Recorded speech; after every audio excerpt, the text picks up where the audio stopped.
Hi, Jesse. This is Bella. Congratulations on 1,000 episodes of Set Listing Bruce. That is such a massive and amazing accomplishment. I am so proud of you and so honored to be a listener to this great show. I absolutely love Set Listing Bruce. Every single episode is like a shot of joy and positivity into my heart, and I always look forward to your takes on Bruce Springsteen, music, and life in general. Congratulations on 1,000 episodes, and I can't wait to listen to 1,000 more. As for, the crisis of faith, that moves us to what are our expectations for artists, that we are fans of? What expectations do we get to have of them? What expectations do they get to have of us? At a very basic level, it's produce good, art for us, and we will buy it in one form or other, either an album or at a live performance. You produce something continually good and we will buy it. That's the basics. I would say that we have broken that promise already as a society, maybe not as individuals, because we started stealing music. Everyone decided it was okay. Like, we just kicked the legs out of their revenue stream by downloading music for free, and the whole industry had to change because of that. So are we going to take the bullet for that? Are we the tail that's going to wag the dog?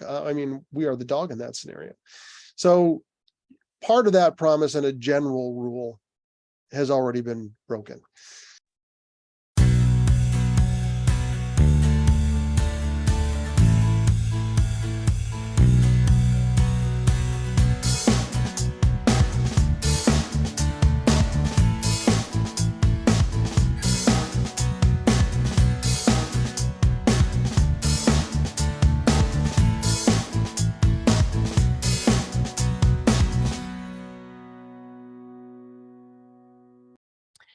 Hello, everyone, and welcome to a new episode of Set Listing Bruce, your podcast all about Bruce Springsteen, his music, and mostly his fans. I am the second take, Jesse Jackson. I am talking to my buddy, Craig Colby, award-winning documentary, and we are here talking Bruce Springsteen, and we're going to catch up. We're going to talk about the tour, but we're going to kick off with a discussion of Craig put out, I think, one of the most well-rounded discussions about everything involved with this tour. You're Not the Boss of Me, how Bruce Springsteen alienated his most rabid fans and why that's a good thing. So first off, Craig, welcome back to the show. Thank you. Very, very happy to be here again.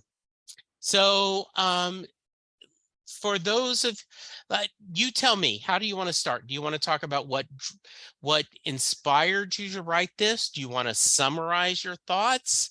Where do we want to start? Well, I think we should start with what inspired me to write that article in the first place. And a lot of Bruce Springsteen fans have read it. It's the most visited page on my site, and my site's been around for 7 years. So obviously it was a hot button topic. But what really inspired me to write it was when Backstreet's magazine decided they weren't going to publish anymore. And I found that out after the first day of the tour, where I went to Backstreet's page to look at the set list and their awesome context, and they had made their announcement that they weren't going to publish anymore, largely because of what they called a crisis of faith over Bruce Springsteen's decision to take part in the dynamic ticket prices. So that brought a lot of ideas to mind for me.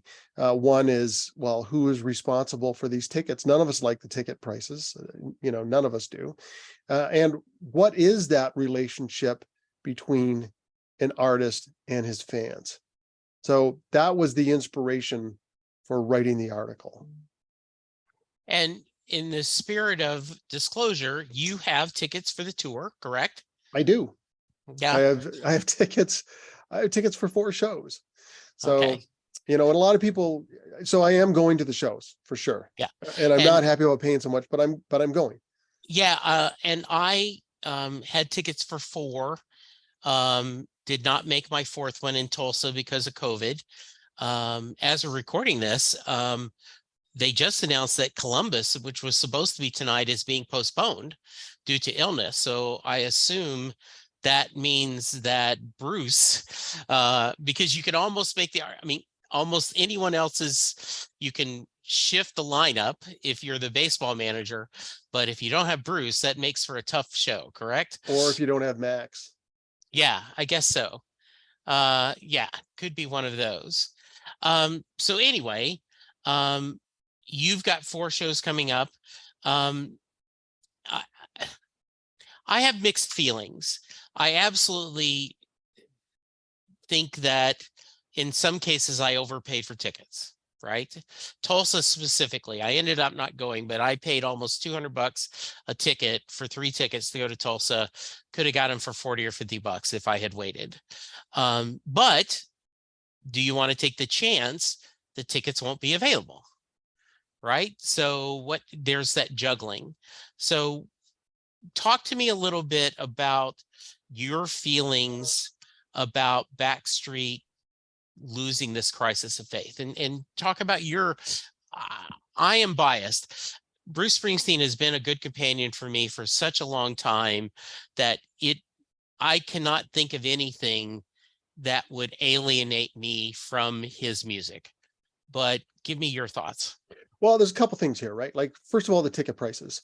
Yeah. Who's responsible for those ticket prices? The thing that infuriates me is when the Toronto shows, I'm from Toronto, when the Toronto shows were announced, StubHub had tickets for sale and seats assigned, or at least rows assigned and sections assigned before they went on sale to us. So, that just stinks, right? That's just blatantly unfair. Somebody has deals with Ticketmaster that are putting them at the front of the line and have driven up prices, because it's not just selling to us fans, it's selling to these other brokers who are going to resell them, that drives up prices, right? So we are upset about that. I am upset about that. If they sold tickets to an event where we could all throw rotten produce at the executives of Ticketmaster, I would overpay for those tickets. But the question in all of this is, how responsible is Bruce Springsteen for those ticket prices? I would say not very. Like, what do we expect Bruce Springsteen to do in this situation? He's a premier artist and he's decided to charge market rate, right? So I don't think we can blame him for the ticket prices. I don't think we can blame him for the markets. When we were paying $12, $50, or $25 for tickets, that's what they charged. Bruce wasn't in charge of that either. So I don't think we can expect Bruce Springsteen to overhaul commerce or start a company that's going to revolutionize ticket prices. There's a problem. I don't think it's Bruce Springsteen's job to fix it. As for, the crisis of faith, that moves us to, what are our expectations for artists, that we are fans of? What expectations do we get to have of them? What expectations do they get to have of us? At a very basic level, it's produce good, art for us, and we will buy it in one form or other, either an album or at a live performance. You produce something continually good, and we will buy it. That's the basics. I would say that we have broken that promise already as a society, maybe not as individuals, because we started stealing music. Everyone decided it was okay. Like, we just kicked the legs out of their revenue stream by downloading music for free, and the whole industry had to change because of that. So are we going to take the bullet for that? Are we the tail that's going to wag the dog? We are the dog in that scenario. So part of that promise and a general rule has already been broken. And once you can't make revenue there, well, you're going to make revenue somewhere. And especially after all of these artists, not just Bruce, have been sitting at home for 3 years, Bruce longer than that. Like, they're going to make up some money. So if a trust has been broken in a general way, fans broke it kind of first. But let's drill down to Bruce Springsteen and look at, what our expectations are of him.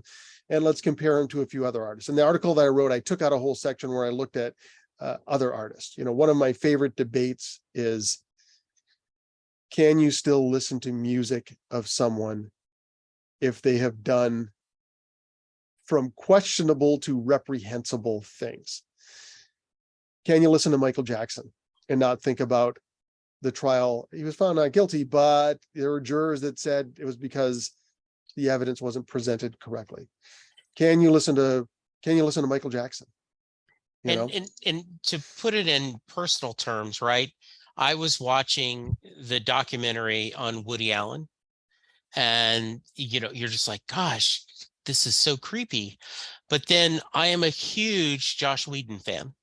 Buffy the Vampire Slayer, Angel, Firefly is one of my favorite TV series.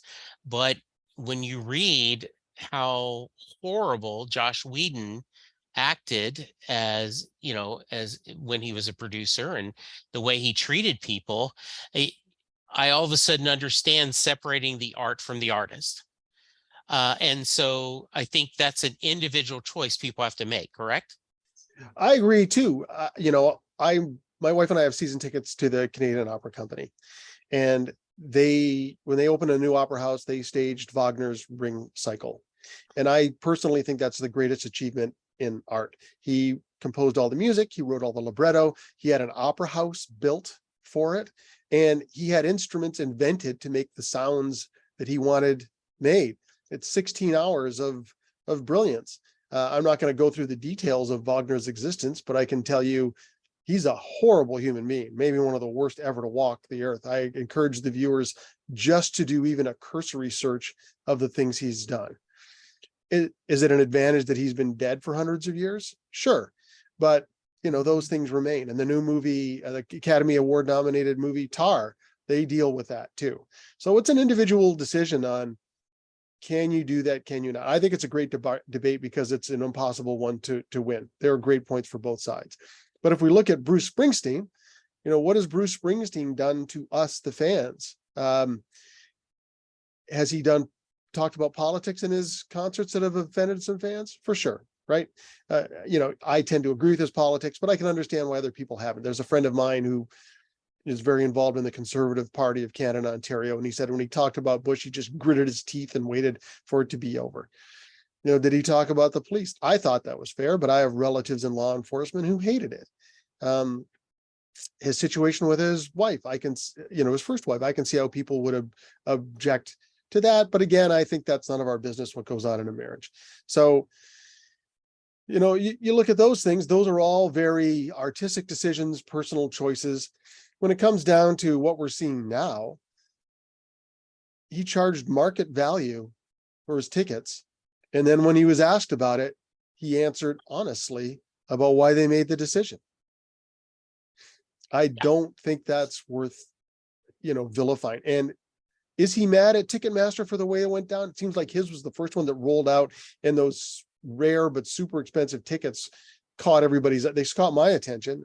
I didn't like it either, but he needs them to run his business. I would even argue that they are more of his customers in the new reality than we are. So is he going to alienate that relationship? I don't think so. Did he work behind the scenes? Probably. Are we ever going to find out about it? No, it's none of our business. He's not going to throw his business partners under the bus. That's just respectable. So I think if we're mad at somebody for charging market rate and being honest about their answer, I don't think that's on Bruce Springsteen. I think that's on us.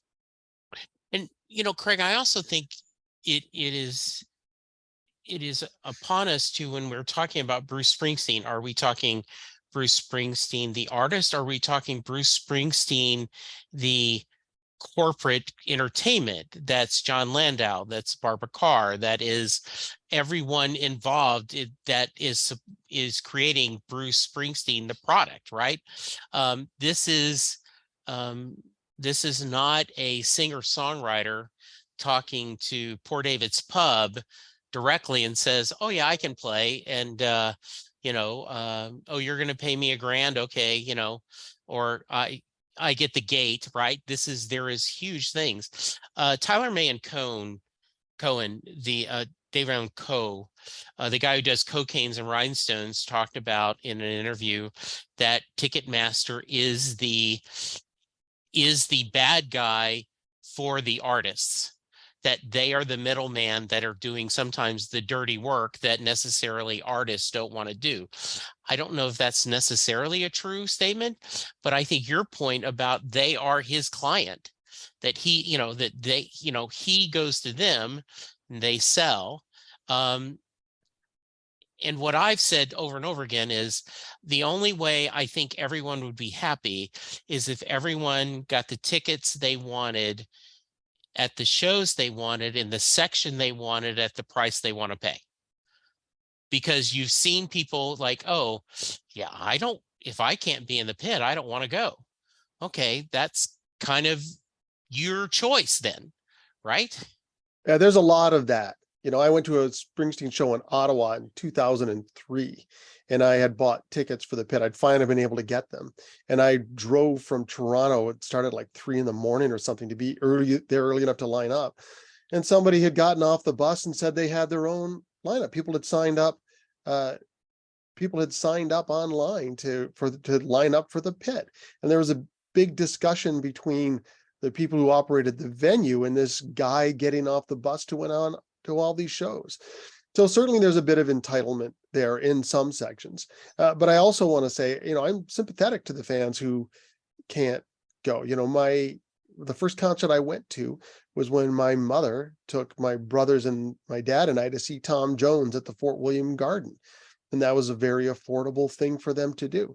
And my brother was saying he wants to take his kids to see Springsteen. He doesn't know if he can.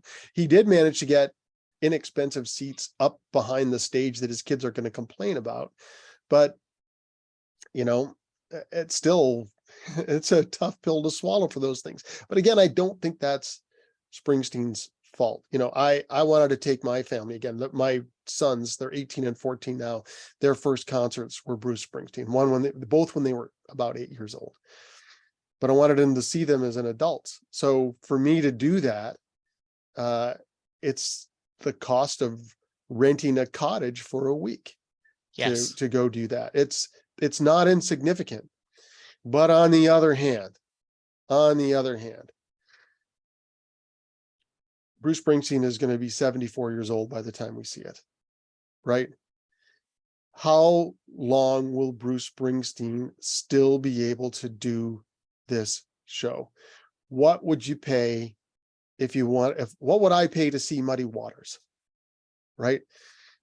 Bruce Springsteen is one of the greatest performers ever. He is also a link back to like 1950s rock and roll and 1960s soul performers. There just isn't anything out there like that. Not really. The thing that I would compare it to is Buddy Guy. Buddy Guy's on a farewell tour. I saw him first concert after the pandemic. And Buddy Guy is the last torchbearer of Chicago blues. And in his show, he makes sure you know it. You are not going to see this again. And he'll just stop and tell stories. He stopped and said, I was 14 years old before I saw running water. We drank from the stream, and after it rained, all the gunk in the stream cleared up and we got nice clear water. You're just not going to see anything like that. So is it better off to spend that money on a week at a cottage or to see Bruce Springsteen in a way they're going to remember? I think that's a fair discussion. Yeah, and I do think that sometimes we fans can be spoiled. And I'm going to kind of drift this over to there has been a lot of feedback about the set list and how it's pretty static so far. And I am a belief that similar to Broadway, he is telling a story. He has a story he wants to tell this tour. And that's why there is very little adjustments. I think he does some changes based on the availability of his lineup, right? Because of of fighting COVID. But there is a reason why he is picking the songs he's picking and doing in that order. I know you haven't got to see him yet, but you do know, you have talked about all the set list. Based on what you've seen dry, and I know you haven't experienced it emotionally yet, do you think I may have something going on there? Well, I think you're right. I think second guessing the set list is kind of a mug's game. Like, as you said, I want these seats where I want them in this price range. Bruce Springsteen isn't doing a show just for you. Right. We don't get to make the set list for Bruce Springsteen. And quite frankly, Bruce Springsteen can do 1,000 different shows and I would love every one of them. So, is it depriving us of some fun to go, oh, he played that and I can watch it on YouTube? Well, I think the concert is for the people who are in the stands that night. And if you choose to go to multiple shows, as I have, then you get to see that same show again. So if you're disappointed, well, kind of who cares? I'm going to both shows in Toronto because I saw the last time he did 2 shows in Toronto, they were quite different. If they're not different this time, that's not on him. That's on me. I will say one thing about the set list. I would say, given the current conversations, adding "Pay Me My Money Down" in the middle of the show is somewhere between cheeky and maybe a little tone deaf. I'd have to see how that went over, but I wouldn't say that's the best song for Bruce to be picking right now, but I'm not Bruce Springsteen. Yeah, I did get a kick out of that. That is one of my son always sings that when it's annual review time. Like he always will talk about that to me, like, and start quoting that because, he's up for his annual increase. Right. Right. Yeah, I do think that could have been, I had not thought of that, but that's pretty funny. Yeah. I saw him just went, really, Bruce? Yeah. All right. It is, I also, it is a well rehearsed tour, and I'm always struck when I get back in front of is how little there is no 2 spaces after a period like we used to have to do in a typewriter on a Bruce show. The song ends, they start the next one. Ends, next one. There is, if he just took a minute between each show, it would be another 25 30 minutes long, and he just moves. He goes on and on and on, doesn't he? Yeah, well, it depends on the show. Yeah. I haven't seen this show, but if that's what he's doing, that's great. I saw his last of the tour in 2009 when he played all of Greetings from Asbury Park, and there were some pauses in there as they moved between them. Quite pregnant, but whatever. I think what you're getting at, I believe, is people criticizing the length of time the show is too. Yeah. Which I also 2 hours 45 minutes is pretty set. That's I don't. So what? Dale Hosick was called me after he had gone up to the Steve Earle benefit, and he knew Bruce was going to do 2 or 3 songs, and he assumed it would be Bruce and his guitar acoustical set, and Steve Earle's band stayed on stage, and you got a 3 or 4 song of Bruce with a full band. And Dale said, let's quit talking about time. That was 12 minutes. And I felt I'm like, okay, that was worth my money. Just that 12 set, that experience. And so I think we can overthink things and we can overcompensate versus, and I do this a lot with films, Craig, is I ask myself at the end of the film, did I enjoy it? And I go, yes or no. And then later when people are like, oh, look what was all wrong with it. And oh, this DC universe sucks. I'm like, all I know is at the end when the credits were rolling, I went, okay, I had a pretty good time. And that was on each of these 3 shows. I said I had a fantastic time, that I was thrilled that I had a chance to be in the building and to experience the band live with many other fans enjoying the hell out of themselves. Well, I totally agree. I don't have much sympathy for counting. They got 28 songs and we got 26. You got to see Bruce Springsteen. Yeah. you're not going to get to do that much longer, not like this. And we don't know how long, but enjoy that. And that being Yeah. said, like, everybody has a right to their own opinion. And Oh, absolutely. even with Backstreet's, I'm not really criticizing them.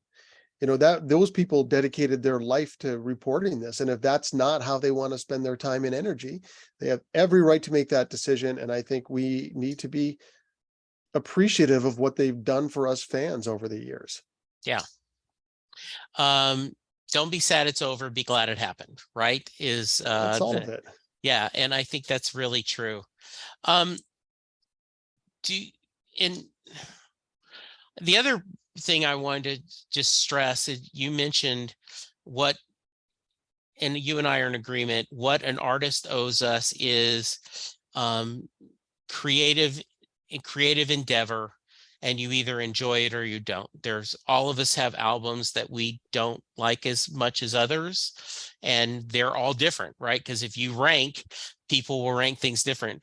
And I think I'm really happy as a Springsteen fan that he seems to be, with Western Stars, Letter to You, Only the Strong, still pushing creative muscles, still trying different things, still having fun, and still trying to surprise us. I think Springsteen is my favorite artist, period, in any genre, anything. And a lot of it is for that reason. He's somebody who has pushed himself creatively all the time. We're not getting the same album, the same sound over and over. He's tried new things, and whether they work for you all the time or not, doesn't matter. He's pushed through creative slumps. He did a whole book tour where all he did was let us take pictures with him, right? And I went to one of those, and I wondered why I was there. I love this guy's music, but do I want to be there for 12 seconds? What am I getting out of that?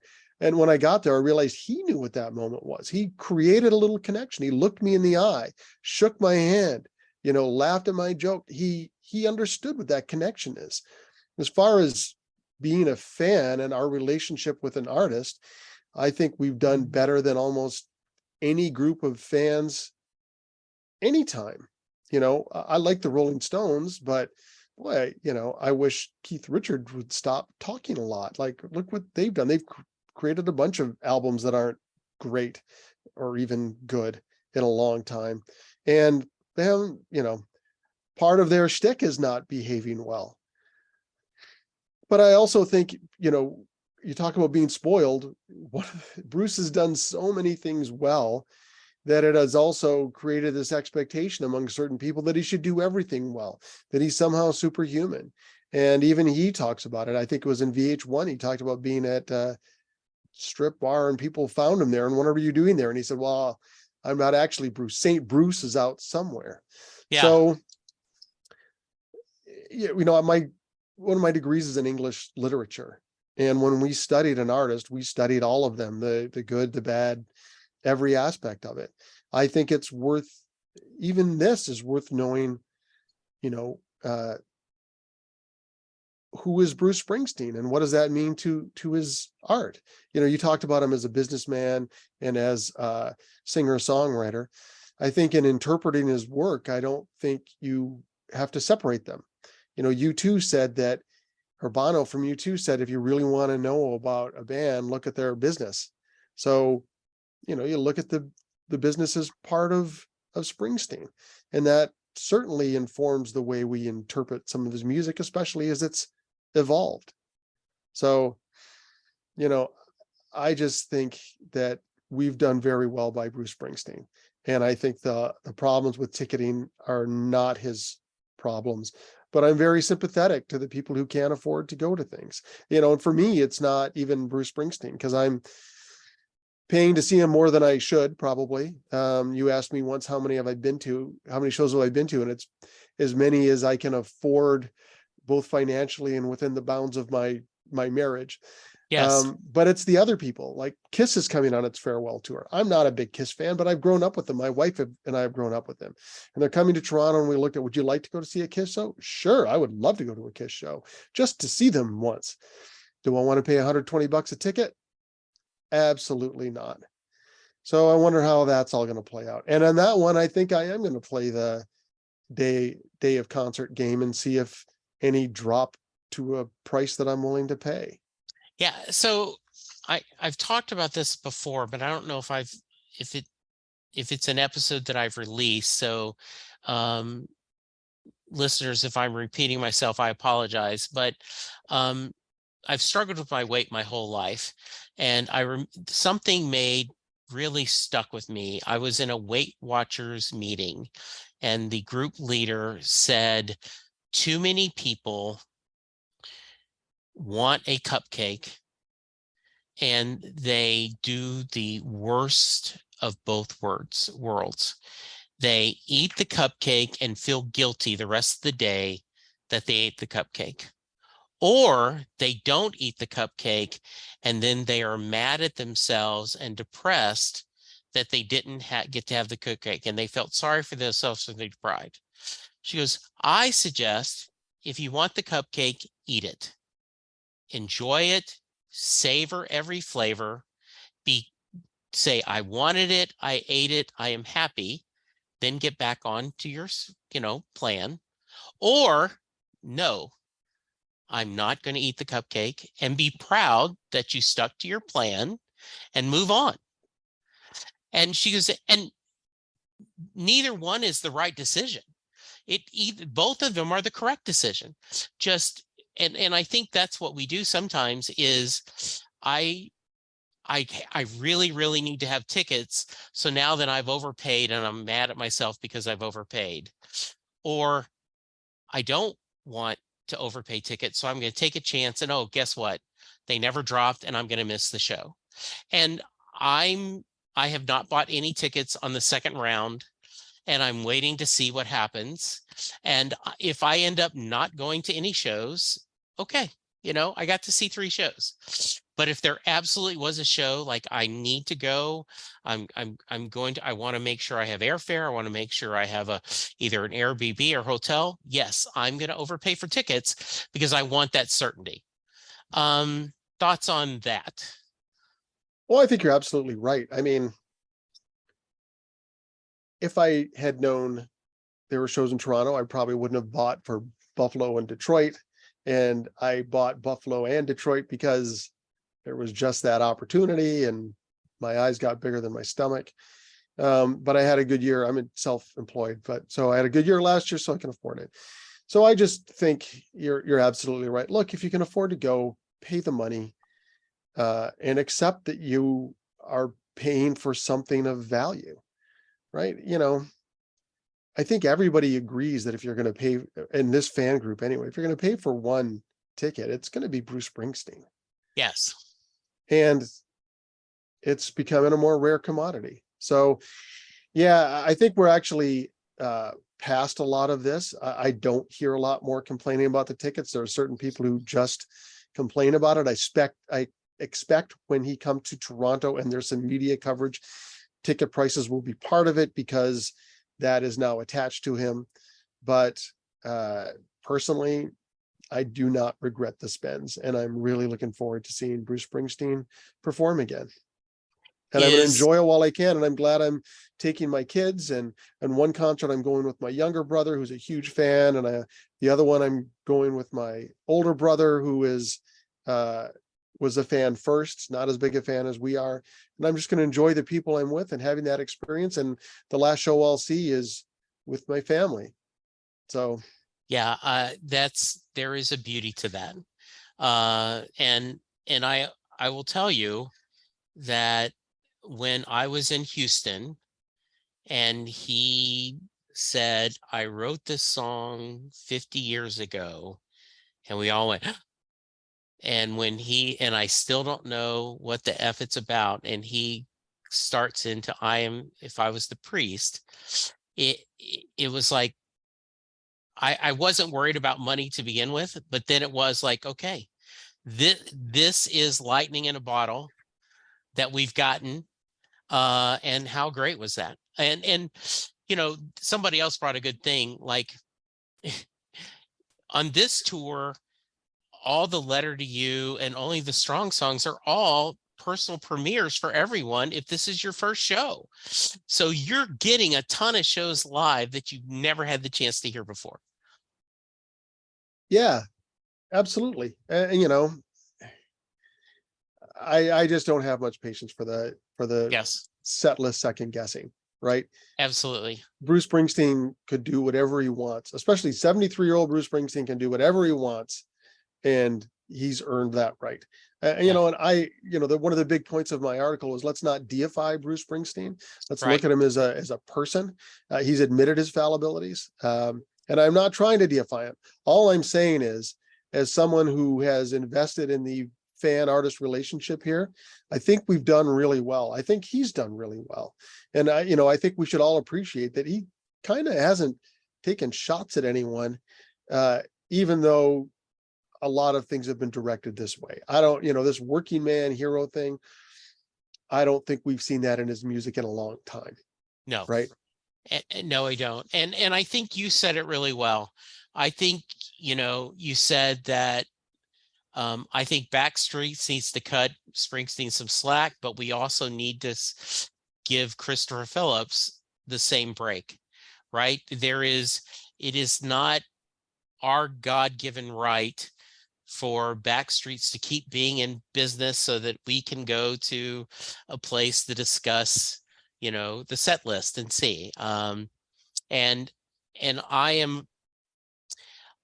I do a lot of podcasts, Craig, and I drop a podcast if my host are doing nothing but complaining about the show that they're covering. I end up, okay, you know what? Then stop watching it. And don't do a podcast where you're just complaining on and on about the show. Um, and so I want, if covering something, if writing about something, if singing about something no longer brings you joy, then move on to what can give you joy. And Yeah. I What's think that that, saying? No one hates Star Wars like Star Wars fans. yes, exactly. That is so well done, right? And so I think you could make that argument, right? No one dislikes Bruce Springsteen set list as much as Bruce Springsteen fans. So I am thrilled. I can't wait for you to go. I'd love to hear you back once you're gone and kind of tell me your thoughts and feels. I know you're going to love it. If someone wants to reach you, what's the best way? They can reach me at craig@colbyvision.net. You can go to my website. There's a book a meeting thing, which gets my emails, and my website is www.colbyvision.net. And, I just also want to thank everybody who read my article and shared some feedback, negative or positive. Really appreciate that this was a forum through which people could discuss their feelings on this. And shameless plug time, if people like that article, they can pick up my latest book, which is all caps Stories That Justify an Outrageous Hat Collection, which is very much a collection of personal stories, a little bit inspired by Bruce Springsteen, in that it looks like one thing, but it's actually something else. So say again. The book is called all caps Stories That Justify an Outrageous Hat Collection. It looks like it's a book about hats, but it's actually about the importance of human connection and what happens when it's broken. And it won the Canadian Book Club Award for Best Nonfiction Book of 2022.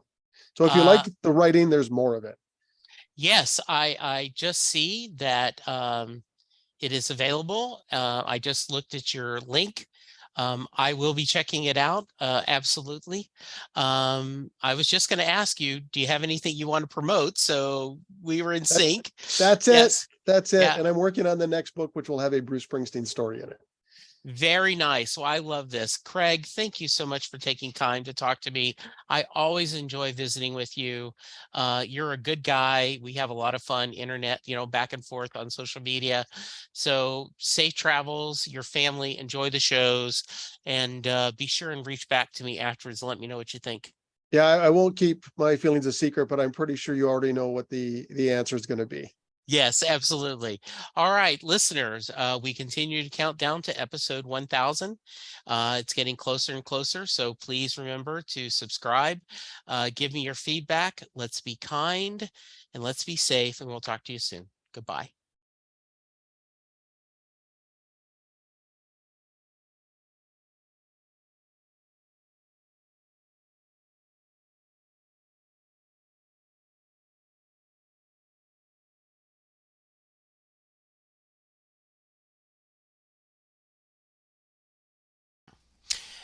I want to give a shout out to all my wonderful patrons who support me by giving a few dollars every month to the podcast. I want to thank Mary, Chris, Anna, Terry, Dale, Steve, Stephen, Levi, Betsy, John, Bella, Crystal, Rob, Ghost of Floyd, Steve, Fernando, and Yetta. I appreciate you so much. Thank you for the support. Thank you for the help. And I appreciate you so much.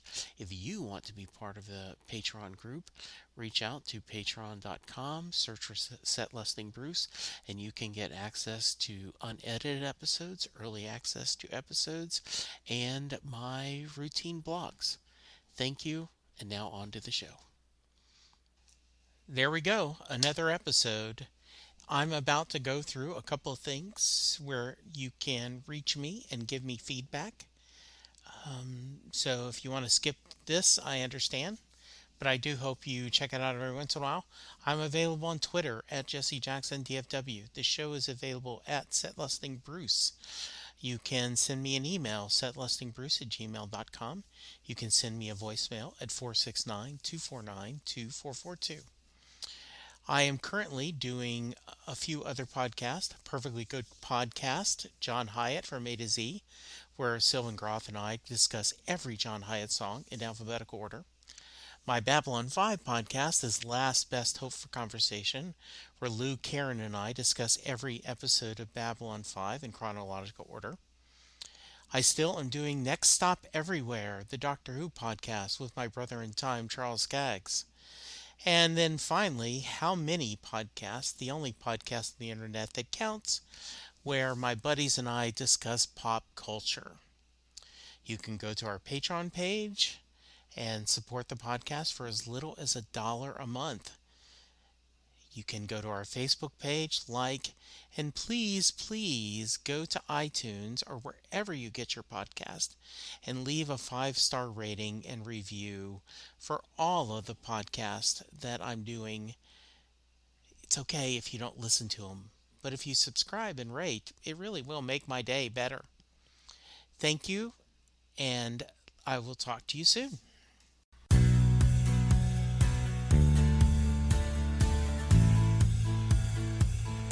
You just heard the fun talking, hard rocking, music loving, album ranking, fan thinking, joy spreading, lyric reading, story sharing podcast that is the one, the only Set Listing Bruce. The theme for Set Listing Bruce was written by David Rosen, used by permission.